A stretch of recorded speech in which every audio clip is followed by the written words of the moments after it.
This is a tiled entry foyer in a commercial building. It's never been cleaned professionally. We've decided to do what is called in the industry an acid wash, and that sounds horrible, but it's not really bad at all. Normally, floors and other surfaces are cleaned with alkaline or higher pH solutions, which do a pretty good job of cleaning the surfaces.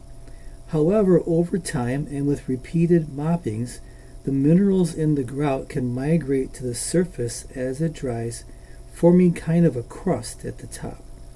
Even things like bleach or degreasers can be ineffective since they're all similar higher pH products. So to combat this situation, we can go on the other end of the pH scale using a lower pH product, something more closely related to vinegar. Can you see the spray turning white on the grout? That's because the product is effervescing as it hits the cementitious material in the grout. This dissolves that crust, revealing a nice new look. We will agitate the area with the grout brush, and then we can use our extractor to rinse and vacuum the floor to remove the residue. We don't like to leave the floor in an acidic state, so after this we apply an alkaline conditioner to neutralize the pH, leaving it at about 7, neutral, and then rinse and extract that with clear water.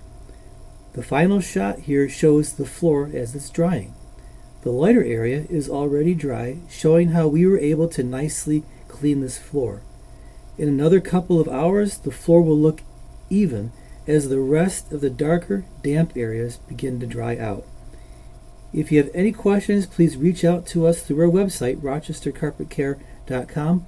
Thanks for watching, and have a great day.